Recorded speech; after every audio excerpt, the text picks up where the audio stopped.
News, सच जरूरी है। नमस्कार दर्शकों, मैं मयूरी और आप देख रहे हैं MNS न्यूज टीवी। ब्रेक के बाद स्वागत है आपका देश की खबरों में। एक नजर डालते हैं आज की हेडलाइंस पर।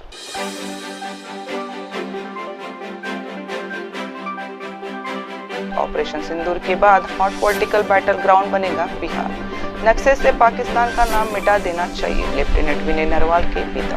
अमेरिकी जनरल ने खोलकर रख दी पाकिस्तान आर्मी की सच्चाई। पाकिस्तान की एक धमकी और टेंशन में आ गया अमेरिका। अब खबरें विस्तार से।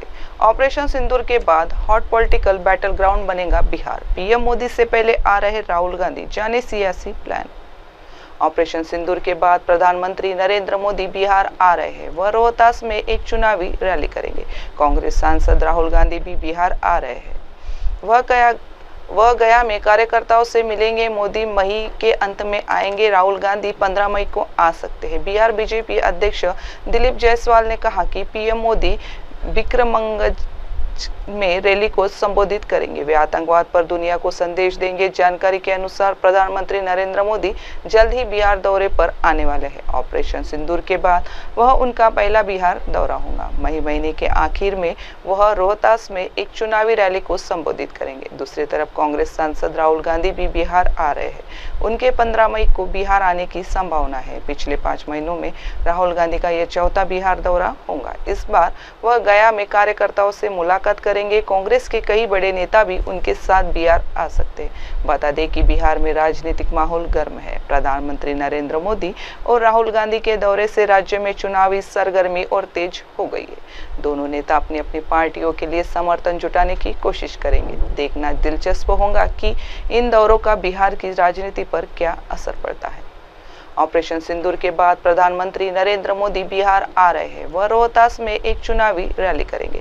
कांग्रेस सांसद राहुल गांधी भी बिहार आ रहे हैं। वह गया में कार्यकर्ताओं से मिलेंगे। मोदी मई के अंत में आएंगे। राहुल गांधी 15 मई को आ सकते हैं। बिहार बीजेपी अध्यक्ष दिलीप जायसवाल ने कहा कि पीएम मोदी विक्रमगंज में रैली को संबोधित करेंगे। वे आतंकवाद पर दुनिया को संदेश देंगे। जानकारी के अनुसार प्रधानमंत्री नरेंद्र मोदी जल्द ही बिहार दौरे पर आने वाले हैं। ऑपरेशन सिंदूर के बाद वह उनका पहला बिहार दौरा होगा। मई महीने के आखिर में वह रोहतास में एक चुनावी रैली को संबोधित करेंगे। दूसरी तरफ कांग्रेस सांसद राहुल गांधी भी बिहार आ रहे हैं। उनके 15 मई को बिहार आने की संभावना है। पिछले 5 महीनों में राहुल गांधी का यह चौथा बिहार दौरा होगा। इस बार वह गया में कार्यकर्ताओं से मुलाकात करेंगे। कांग्रेस के कई बड़े नेता भी उनके साथ बिहार आ सकते हैं। बता दें कि बिहार में राजनीतिक माहौल गर्म है। प्रधानमंत्री नरेंद्र मोदी और राहुल गांधी के दौरे से राज्य में चुनावी सरगर्मी और तेज हो गई है। दोनों नेता अपनी अपनी पार्टियों के लिए समर्थन जुटाने की कोशिश करेंगे। देखना दिलचस्प होगा कि इन दौरों का बिहार की राजनीति पर क्या असर पड़ता है। ऑपरेशन सिंदूर के बाद प्रधानमंत्री नरेंद्र मोदी बिहार आ रहे हैं। वह रोहतास में एक चुनावी रैली करेंगे। कांग्रेस सांसद राहुल गांधी भी बिहार आ रहे हैं। वह गया में कार्यकर्ताओं से मिलेंगे। मोदी मई के अंत में आएंगे। राहुल गांधी 15 मई को आ सकते हैं। बिहार बीजेपी अध्यक्ष दिलीप जायसवाल ने कहा कि पीएम मोदी विक्रमगंज में रैली को संबोधित करेंगे। वे आतंकवाद पर दुनिया को संदेश देंगे। जानकारी के अनुसार प्रधानमंत्री नरेंद्र मोदी जल्द ही बिहार दौरे पर आने वाले हैं। ऑपरेशन सिंदूर के बाद वह उनका पहला बिहार दौरा होगा। मई महीने के आखिर में वह रोहतास में एक चुनावी रैली को संबोधित करेंगे। दूसरी तरफ कांग्रेस सांसद राहुल गांधी भी बिहार आ रहे हैं। उनके 15 मई को बिहार आने की संभावना है। पिछले 5 महीनों में राहुल गांधी का यह चौथा बिहार दौरा होगा। इस बार वह गया में कार्यकर्ताओं से मुलाकात करेंगे। कांग्रेस के कई बड़े नेता भी उनके साथ बिहार आ सकते हैं। बता दें कि बिहार में राजनीतिक माहौल गर्म है। प्रधानमंत्री नरेंद्र मोदी और राहुल गांधी के दौरे से राज्य में चुनावी सरगर्मी और तेज हो गई है। दोनों नेता अपनी अपनी पार्टियों के लिए समर्थन जुटाने की कोशिश करेंगे। देखना दिलचस्प होगा कि इन दौरों का बिहार की राजनीति पर क्या असर पड़ता है। बढ़ते अगली खबर की ओर। नक्शे से पाकिस्तान का नाम मिटा देना चाहिए, लेफ्टिनेंट विनय नरवाल के पिता की केंद्र सरकार को दे डाली सलाह। भारत पाकिस्तान के बीच शनिवार को युद्ध न होने के समझौते के बाद पहलगाम के शहीद लेफ्टिनेंट विनय नरवाल के पिता राजेश नरवाल ने कहा कि भारत पाक में युद्ध न होने के समझौते को कई नजरिए से देखा जाना चाहिए। हमने बदला ले लिया है, सेना ने सराहनीय कार्य किया है, लेकिन अगर पाकिस्तान समझौते का बार बार उल्लंघन करता है तो भारत को दुनिया के नक्शे से पाकिस्तान का नाम मिटा देना चाहिए। सरकार को ये मामला गंभीरता से लेना चाहिए। पहलगाम के शहीद लेफ्टिनेंट विनय नरवाल के पिता राजेश नरवाल ने कहा कि दोनों देशों का युद्ध न करने का समझौता कूटनीति है जिसे स्वीकार करना चाहिए, लेकिन यदि पाकिस्तान इसका उल्लंघन करता है तो फिर उसे पूरी तरह से ही खत्म कर देना चाहिए। 22 अप्रैल को पहलगाम में जो आतंकी घटना हुई थी, भारत ने उसका बदला अच्छे से लिया है। पीओके को भी वापस लेना चाहिए और बलूचिस्तान को भी पाकिस्तान से अलग कर देना चाहिए, क्योंकि वहाँ के लोग भी पाकिस्तान से त्रस्त हैं। उन्होंने कहा कि विश्व के सभी देश आतंकवाद के मुद्दे पर एकजुट है। सभी चाहते हैं कि आतंकवाद रूपी राक्षस को समूल नष्ट किया जाए, क्योंकि तभी सौहार्द के साथ हम रह सकते हैं।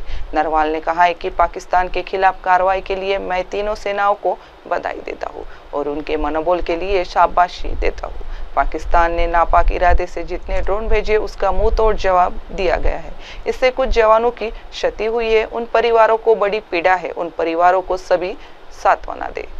भारत पाकिस्तान के बीच शनिवार को युद्ध न होने के समझौते के बाद पहलगाम के शहीद लेफ्टिनेंट विनय नरवाल के पिता राजेश नरवाल ने कहा कि भारत पाक में युद्ध न होने के समझौते को कई नजरिए से देखा जाना चाहिए। हमने बदला ले लिया है, सेना ने सराहनीय कार्य किया है, लेकिन अगर पाकिस्तान समझौते का बार बार उल्लंघन करता है तो भारत को दुनिया के नक्शे से पाकिस्तान का नाम मिटा देना चाहिए।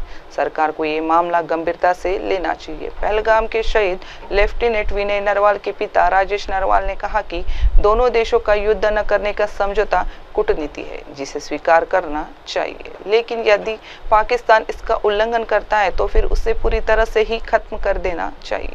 22 अप्रैल को पहलगाम में जो आतंकी घटना हुई थी, भारत ने उसका बदला अच्छे से लिया है। पीओके को भी वापस लेना चाहिए और बलूचिस्तान को भी पाकिस्तान से अलग कर देना चाहिए, क्योंकि वहाँ के लोग भी पाकिस्तान से त्रस्त हैं।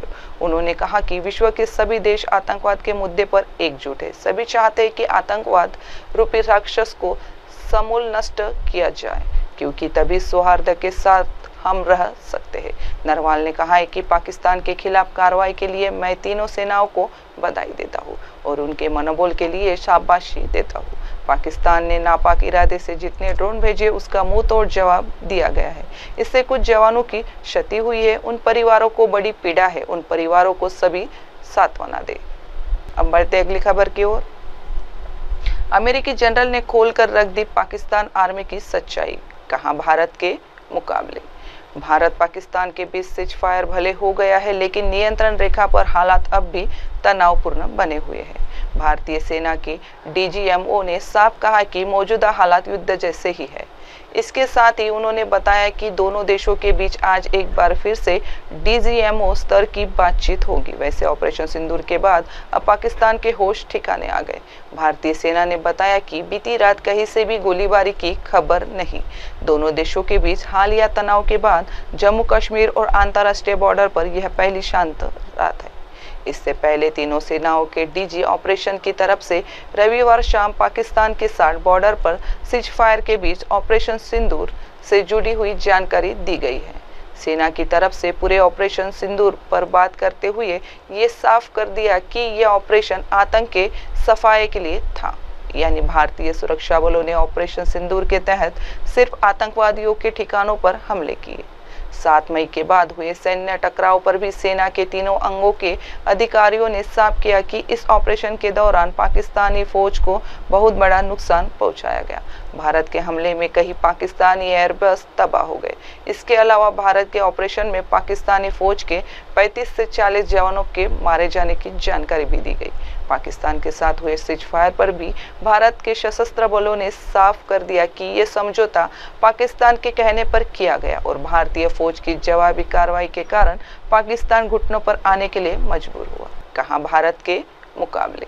भारत पाकिस्तान के बीच सीज फायर भले हो गया है, लेकिन नियंत्रण रेखा पर हालात अब भी तनावपूर्ण बने हुए हैं। भारतीय सेना के डीजीएमओ ने साफ कहा कि मौजूदा हालात युद्ध जैसे ही है। इसके साथ ही उन्होंने बताया कि दोनों देशों के बीच आज एक बार फिर से DGMO स्तर की बातचीत होगी। वैसे ऑपरेशन सिंदूर के बाद अब पाकिस्तान के होश ठिकाने आ गए। भारतीय सेना ने बताया कि बीती रात कहीं से भी गोलीबारी की खबर नहीं। दोनों देशों के बीच हालिया तनाव के बाद जम्मू कश्मीर और अंतर्राष्ट्रीय बॉर्डर पर यह पहली शांत रात है। इससे पहले तीनों सेनाओं के DG ऑपरेशन की तरफ से रविवार शाम पाकिस्तान के साथ बॉर्डर पर सीज फायर के बीच ऑपरेशन सिंदूर से जुड़ी हुई जानकारी दी गई है। सेना की तरफ से पूरे ऑपरेशन सिंदूर पर बात करते हुए ये साफ कर दिया कि यह ऑपरेशन आतंक के सफाये के लिए था, यानी भारतीय सुरक्षा बलों ने ऑपरेशन सिंदूर के तहत सिर्फ आतंकवादियों के ठिकानों पर हमले किए।